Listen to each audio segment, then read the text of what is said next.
हमने बेहतरीन अंगा की खोज शुरू कर दी है बेगम साहिबा, जो बच्चे की मालिश और देखरेख में माहिर हों। वैसे भी इन बच्चों को आम बच्चों से ज्यादा देखरेख की जरूरत है बेगम साहिबा।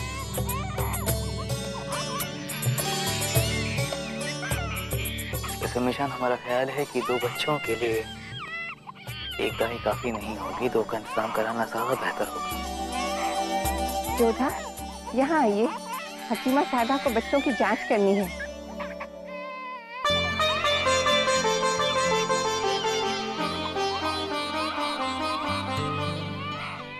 अम्मी जान, हम आपसे कुछ बात करना चाहते हैं। हमें जानकर बहुत प्रसन्नता हो रही है कि आप सब हमारे बच्चे के लिए इतने चिंतित हैं। परंतु पिछले कुछ दिनों में जो कुछ भी महल में हुआ और महामंगा जी के प्रकरण में जो कुछ भी हुआ, उसके पश्चात हम नहीं चाहते कि हमारे बच्चे की देखभाल कोई धाई माँ करे। हम स्वयं उसकी देखरेख करना चाहेंगे।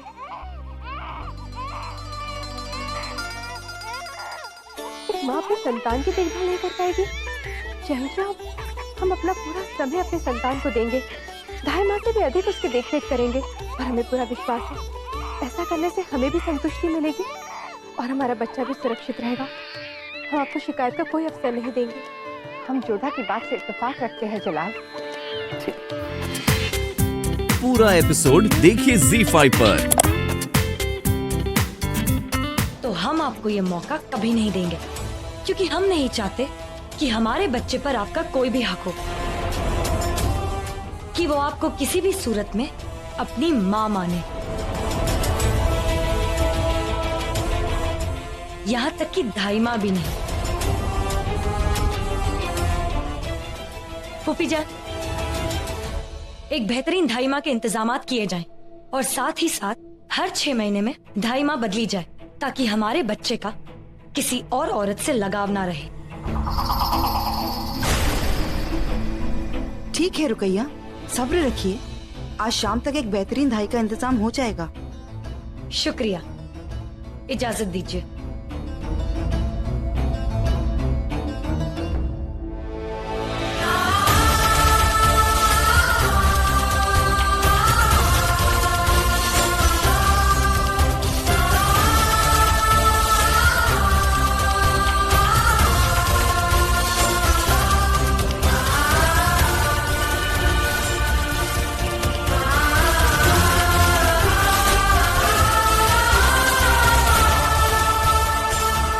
है कि हमें शहंशाह से एक बार बात करनी चाहिए। वो नहीं सुनेंगे हमारी।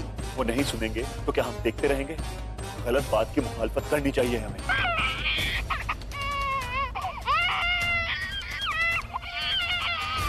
शरफुद्दीन साहब, ये आपका बच्चा है, इसे चुप कराइए।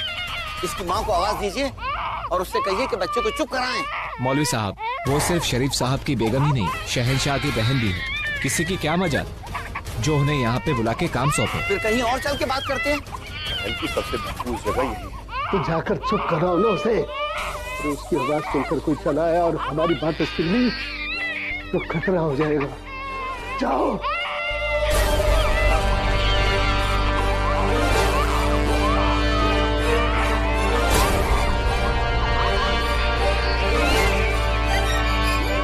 चुप हो जा मेहताब, चुप। मैंने कहा चुप हो जा, हमसे इतना सब्र नहीं होता। ये लो आपका खिलौना। चुप हो जा खबीस की औलाद। ये आप क्या कर रहे हैं?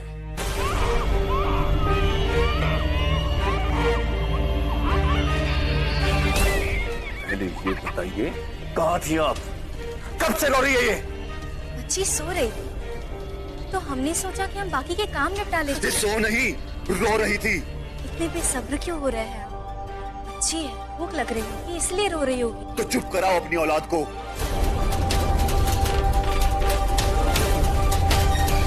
औलाद तो ये आपकी भी है। चुप।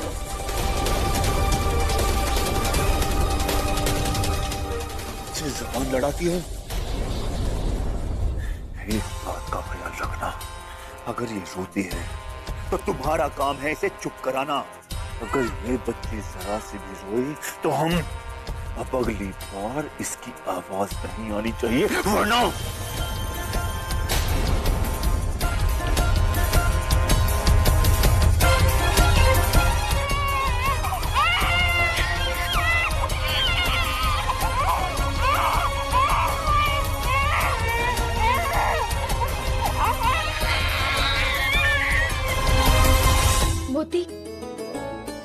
रुकैया बेगम ने हुसैन को दवाई दी भी होगी या नहीं?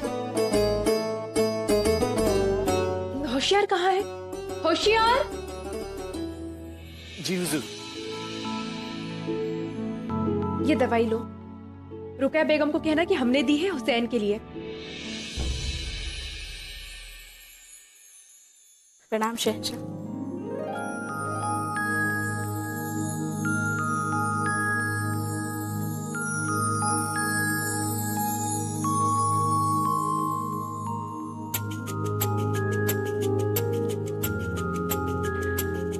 अब उनकी ज्यादा फिक्र ना करें।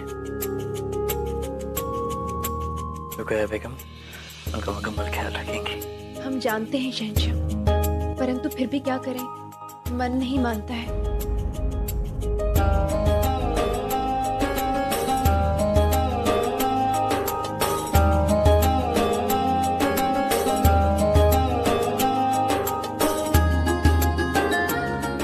हुजूर का इकबाल बुलंद हो।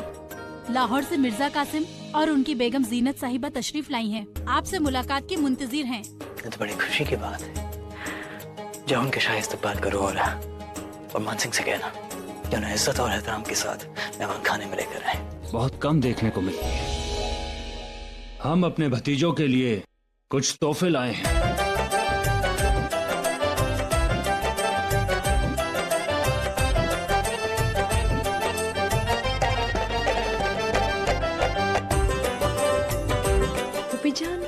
मिर्जा कासिम है कौन? चचाजाद भाई हैं शहंशाह के। सालों बाद लौटे हैं कासिम।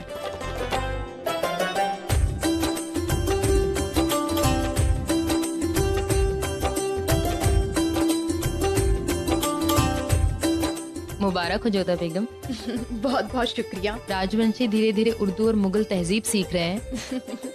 क्यों नहीं, है तो हम भी मुगल परिवार की ही बहू ना। बहुत खूब। वैसे बच्चे आपको ज्यादा तंग तो नहीं करते ना? जोधा बेगम तो बखूबी संभाल लेती हैं जीनत बेगम, लेकिन रुकैया बेगम वो बहुत परेशान रहती हैं। उन्हें अभी तक धाई माँ नहीं मिली है। दरअसल महामंगा के मामले में जो कुछ भी हुआ, उसके बाद रुकैया बेगम होशियारी बरतना चाहती हैं। उनका ख्याल भी वाजिब है।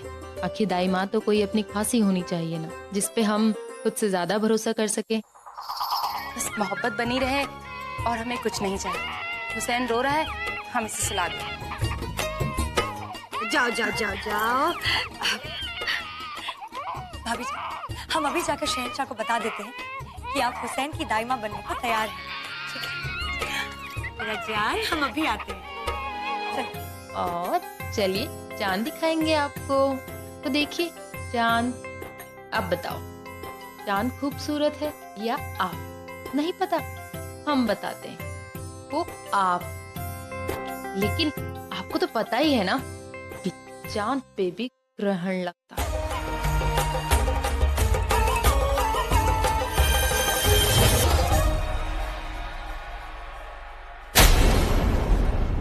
अरे भाभी जान, आप वहाँ खिड़की के पास क्या कर रही हैं?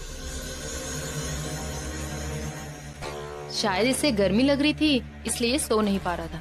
अब खिड़की पे लाते ही देखो थोड़ा शांत हो गया।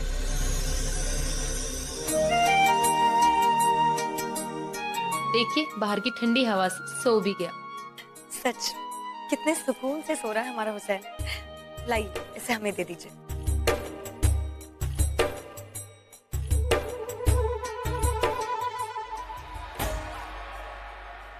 शुक्रिया भाभी जान।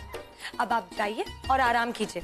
अगर हमें आपकी जरूरत पड़ेगी तो होशियार आपको बुलाने के लिए आ जाएगा। बेहतर। अगर आपको कोई भी जरूरत हो तो आप हमें बुलाने में बिल्कुल भी मत हिचकिचाइएगा। शब्बक है। शब्बक है। तुम्हें कैसे बताएं कि हमारी थकान तो तुम्हारा काम खत्म होने के बाद ही खत्म होगी। कैसे बताएं कि इतना लंबा सफर तय करके हम यहाँ तक क्यों आए हैं। शहंशाह, ये लोग आपको धन्यवाद देने आए हैं, साथ ही दोनों शहजादों के लिए शुभकामनाएं देने आए। इनमें से कुछ लोग आपसे मिलना चाहते हैं। शहंशाह, ये हम सब की ओर से नवजात शहजादों को एक छोटी सी भेंट है। शुक्रिया। जितनी खुशी आपको है उतनी ही खुशी हम सारी प्रजा को भी है। आपका बहुत बहुत शुक्रिया। शहंशाह, आपकी हम सब पर बहुत कृपा है। हमें लगने लगा था कि हमें अपना धर्म बदलना ही पड़ेगा। हमारे पूर्वजों की दी हुई विरासत और संस्कृति की रक्षा हम नहीं कर पाएंगे। इसके लिए आपको बहुत बहुत धन्यवाद। आपने जजिया हटाकर हम लोगों को सम्मान दिया है। शहंशाह अकबर जिंदाबाद! मुगल सल्तनत जिंदाबाद! शहंशाह अकबर जिंदाबाद! शहंशाह अकबर की जय हो। देखिए, हमने जो कुछ भी किया उसके लिए आपको हमारा शुक्रिया अदा करने की जरूरत नहीं, क्योंकि एक शहंशाह होने के नाते ये सब हमारे फर्ज है। हमारा फर्ज बनता है कि हम अपनी आवाम की हिफाजत करें। हमारा फर्ज बनता है कि किसी के साथ किसी भी तरह की कोई जाती ना हो। हमारा फर्ज बनता है कि किसी के साथ कोई ऊंच नीच ना हो। हम हरगिज़ नहीं चाहेंगे कि किसी को भी मजबूरन अपना मजहब बदलना पड़े, क्योंकि सबको हक है अपने मजहब पर कायम रहने का। वो कैसे? जोधा बेगम, एक वक्त था जब आप हमसे मिलने के लिए, हमारे साथ वक्त गुजारने के लिए बहाना ढूंढा करती थी हमारे हुजरे में आने के लिए। लेकिन अब सुबह से शाम बीत जाती है, लेकिन अब एक झलक देखने के लिए भी हमारी आंखें तरस जाती हैं। अब क्या करें शहंशाह, ये नन्हा शहजादा भी तो आप ही का अंश है। अब इन्हें नहलाने में, खिलाने में, इन्हें संभालने में हमारा पूरा दिन निकल जाता है। अब इतना मुश्किल भी नहीं होगा, लाइए इसे हमें दीजिए। आप नहीं संभाल पाएंगे शहंशाह, रहने दीजिए। अब तो रुकया बेगम से भी आगे निकली। लाइए दीजिए इन्हें हमें। लाइए हमारे लगते जिगर को हमारी गोद में संभाल कर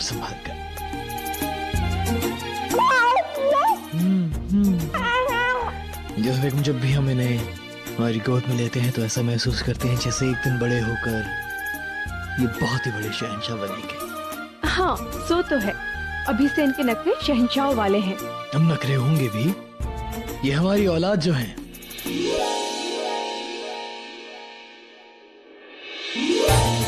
यहाँ खुदा, उन्होंने तो हमें गीला कर दिया।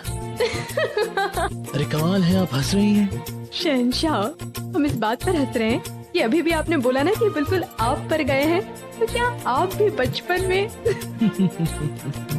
लाइए हमें दीजिए, हम वस्त्र बदल देते हैं हमारे शहजादे के। रहने दीजिए। आपको क्या लगा कि इन्होंने हमें जरा सा गीला क्या कर दिया, हम इन्हें खुद से दूर कर देंगे? आपकी अम्मी जान को लगता है कि आपके अब्बू जान लायक नहीं है। बताइए इनके कपड़े कहाँ हैं कि कपड़े बदल लेते हैं। हम कर देंगे ना शहंशाह, हमें दीजिए। नहीं, आप हमें बता दीजिए जोधा बेगम, कहीं ऐसा ना हो कितनी सारी जिम्मेदारियों से थक कर आप नाराज होकर फिर से मथुरा चली जाएं। हमें बताइए कि इनके कपड़े कैसे बदलते हैं। हम कहीं नहीं जाने वाले हैं। अरे हमें बता दीजिए फिर भी कि इनके कपड़े कैसे बदलते हैं। आइए बताइए।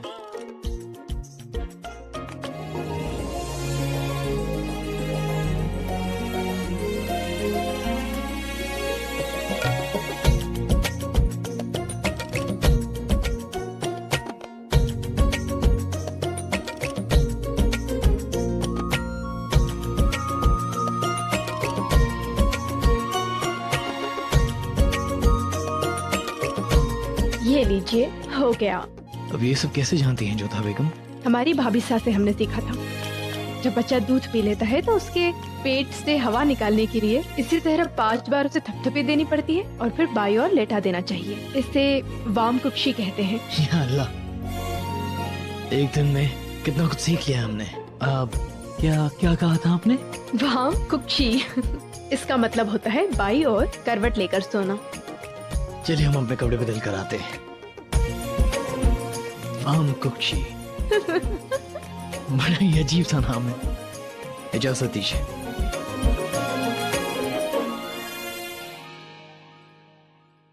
सबको इस तरह क्यों पेश होने को कहा होगा जलाल ने? ये तो हम भी नहीं जानते अम्मी जान।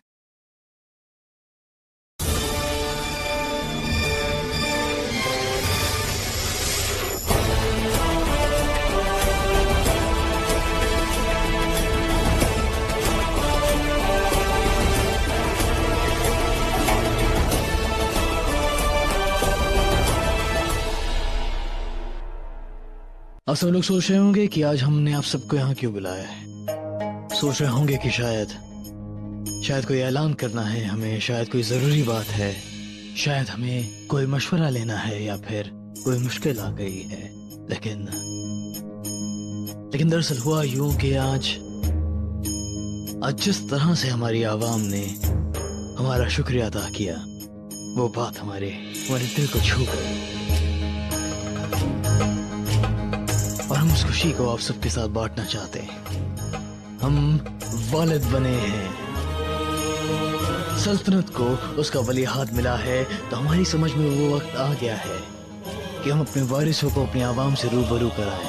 इसलिए हमने मौलवी साहब से इस बारे में बात की और उन्होंने बताया कि परसों का दिन बड़ा ही पाक और बड़ा ही मुकद्दस दिन है, और शायद आप हिंदुओं के लिए एक खास दिन है क्योंकि उस दिन दशहरा है। तो हमने तय किया है कि उस पाक और मुकद्दस मौके पर एक बहुत ही बड़ा जश्न होगा। शहंशाह, अति उत्तम विचार है। उस दिन हमारे यहाँ रावण का दहन किया जाता है। हम और भी जानना चाहेंगे इस बारे में। शहंशाह, इस दिन भगवान श्री राम ने दुष्टता के प्रतीक रावण का वध किया था और इसी उपलक्ष्य में त्योहार मनाया जाता है। बेहतर है, हमारे दोनों शहजादे दोनों कौमों की एकता की मिसाल कायम करेंगे और ये जश्न भी उस दिन होने जा रहा है जो पाक और मुकद्दस है। जलाल ने बच्चों को जश्न में ले जाने का फैसला किया। ऐसा लगता है जैसे हमारे मकसद को खुद आसान करने में लगे हैं वो लोग। हाँ, लेकिन हमें होशियार और तैयार रहना होगा। बड़ी मुश्किल से हमें अपने मकसद को अंजाम देने का मौका मिला है और ऐसे मौके बार बार नहीं मिला करते, और जो ये मौका खो दे वो सबसे बड़ा बेवकूफ। सही कहा तुमने। वो रुकैया हुसैन को एक पल के लिए भी अपनी आंखों से ओझल नहीं होने देती, मगर कल जश्न के मौके पर वो शर्तिया जश्न में ध्यान देगी और बच्चा तुम्हारी गोद में रहेगा। हमारी नहीं तो और किसकी गोद में रहेगा? उसकी दाई माँ जो है हम, बेचारी। अब नहीं रहीम, उन्हें मत उठाइए बेटा, वो रो देंगे। नहीं अम्मी जान, हम इसे रुला नहीं रहे हैं, इसके साथ खेल रहे हैं।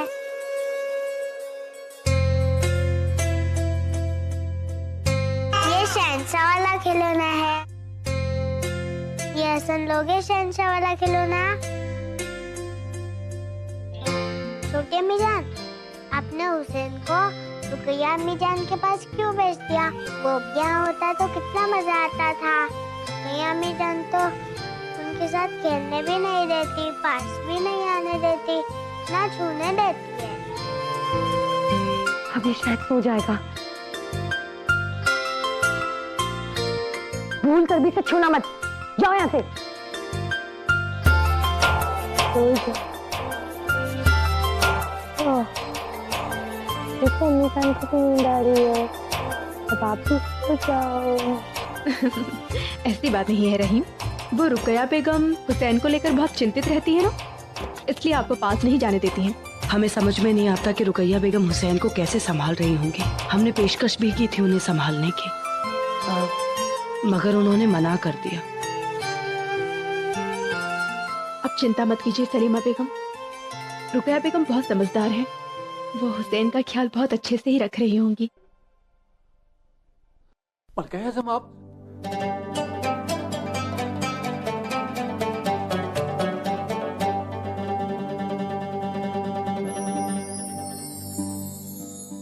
हाय अम्मी जान, आप आदाब। या अल्लाह, किससे रोने लगा अम्मी जान? इतनी मुश्किल से तो सोया था।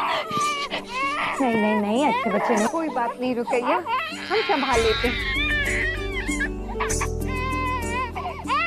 हाँ, नींद नहीं आ रही है, झूला झूलेंगे, हम झुलाएंगे आप। नवाज़ जान झूला झूलेंगे, है ना? ऐसे ऐसे।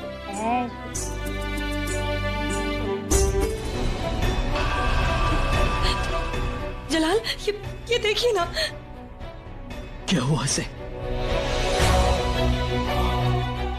जाफिदा बेगम बताएं हमें, क्या देखा आपने?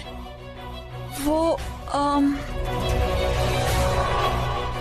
हमने देखा कि जीनत बेगम। हमने कुछ नहीं किया शहंशाह, वो तो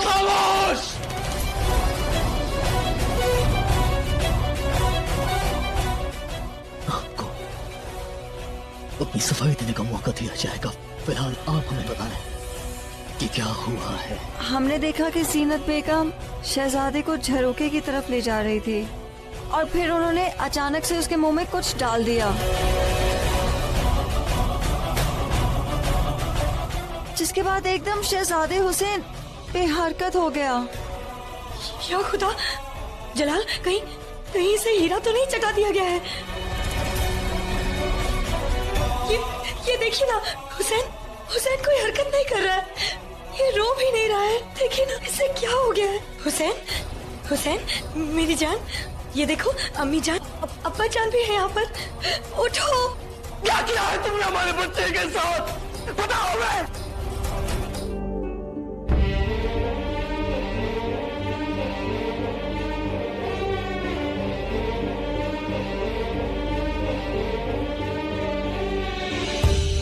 खुदा पर भरोसा रखिए रुकैया बेगम, सब ठीक हो जाएगा। सलीमा बेगम, कैसे सुकून से रहे हम माँ है इसकी। ये देखिए ना, कोई हरकत ही नहीं कर रहा है। हुसैन, हमारी जान, अम्मी है ना यहाँ? बोलिए ना हकीमा साहिबा, क्या हुआ है हमारे हुसैन को? घबराने की कोई बात नहीं है बेगम साहिबा, बच्चे की नब्ज तो चल रही है, अभी अर्क दे देंगे, ठीक हो जाएगा। जल्दी कीजिए हकीमा साहिबा।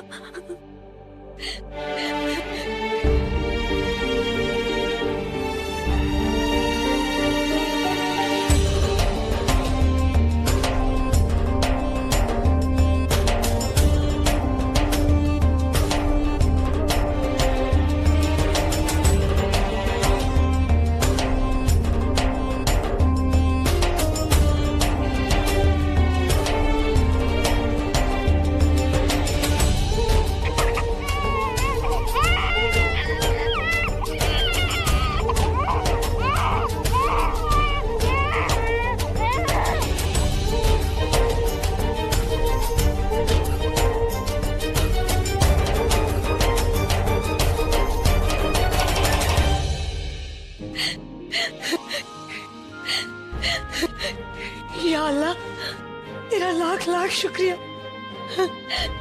हुसैन, हम है ना यहाँ? आप ठीक है ना? इसे हुआ क्या था कि मसाइबा इसने हरकत क्यों बंद कर दी थी? बताइए, क्या दिया था जीनत ने इसे? हमें लगता है कि जो कुछ भी उन्होंने दिया था वो गलत नहीं था। नब्ज से मालूम चलता है कि बच्चे की छाती में सर्दी थी, गला खराब था। ऐसे में मिश्री की डली अगर बच्चे को दे दें तो गला भी साफ हो जाता है और सुकून की नींद भी सो जाता है। उसी की वजह से ये आराम से सो गया था। और जो कुछ हमने देखा हमें लगा कि वही तो, आपको ऐसा क्यों लगा कि जीनत बेगम हुसैन को नुकसान पहुंचाना चाहती है? आपको ऐसा इसीलिए लगा क्योंकि ये आपके दिमाग में था। आपकी ये गलत फहमी की वजह से सबको ठेस पहुंच सकती है। रुकैया बेगम, जावेदा बेगम तो बस आपकी मदद करना चाहती थी। आप इसमें ना पड़े तो ही बेहतर होगा जोधा बेगम। आखिर ये है तो महामंगा की बहू ना। हमें तो समझ में ही नहीं आता कि शहंशाह ने ऐसे लोगों को महल में क्यों पनाह दे रखी है।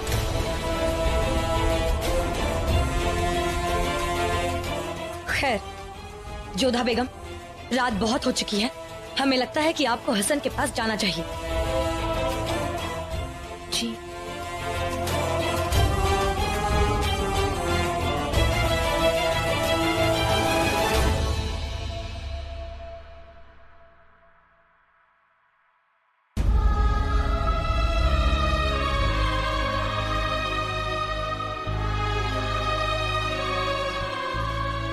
अब चिंता मत कीजिए जावेदा बेगम, ठीक हो जाएगा सब कुछ।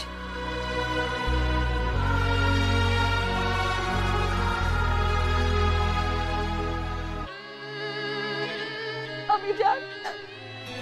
जोधा बेगम,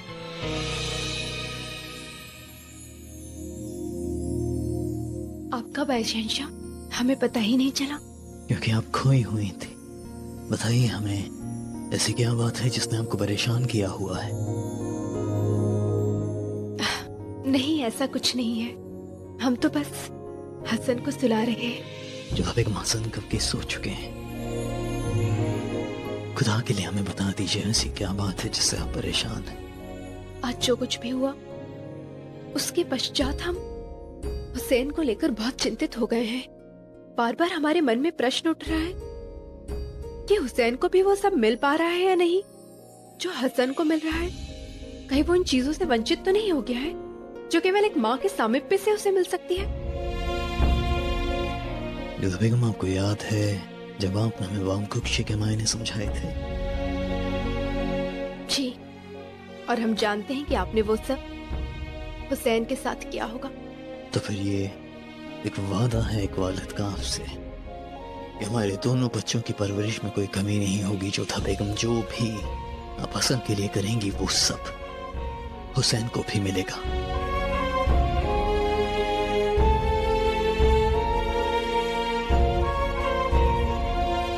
आप इस संसार के सर्वश्रेष्ठ पिता हैं। क्यों?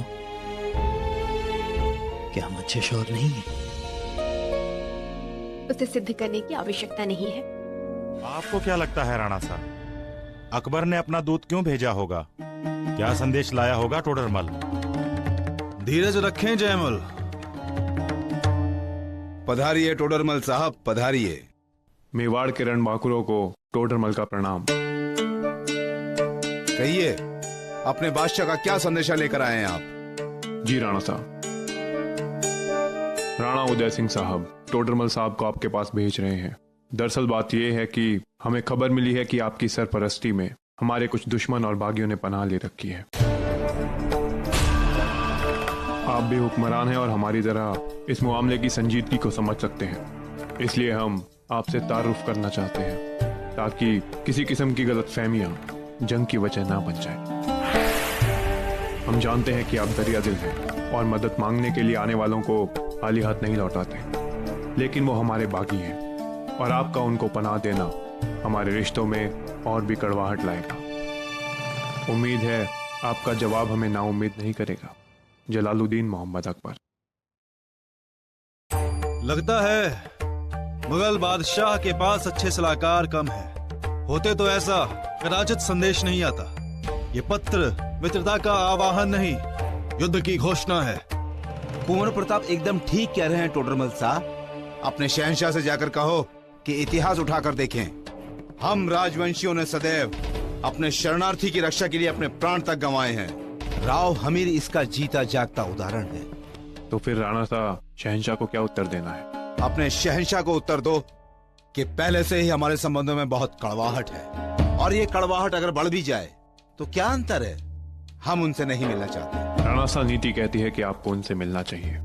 इससे आपके सम्मान को ठेस नहीं पहुंचेगी, परंतु यदि युद्ध हुआ तो सैकड़ों हजारों जानें चली जाएंगी। टोडरमल साहब, हमारे रणबांकुरे न जाने कब से थाल में अपना सर सजाए हुए युद्ध की देवी को अर्पित करने के लिए तैयार बैठे हैं। राणा साहब, हमें राजवंशियों की शूरवीरता पर कोई संदेह नहीं, परंतु इससे निरपराध जनता को भी कष्ट उठाने पड़ते हैं। वही जनता जिसकी सुरक्षा का दायित्व उसके राजा पर होता है। बापू साहब, हमारा मानना है कि हमें एक बार मुगल बादशाह से मिलना चाहिए। मालूम तो चले कि उसके दिमाग में है क्या। और रही युद्ध की बात, तो हम मेवाड़ की भूमि को मुगलों के लिए शमशान भूमि बना देंगे।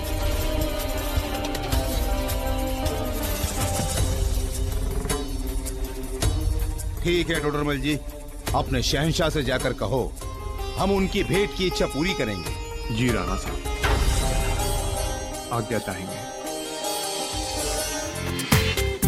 पूरा एपिसोड देखिए ZEE5 पर।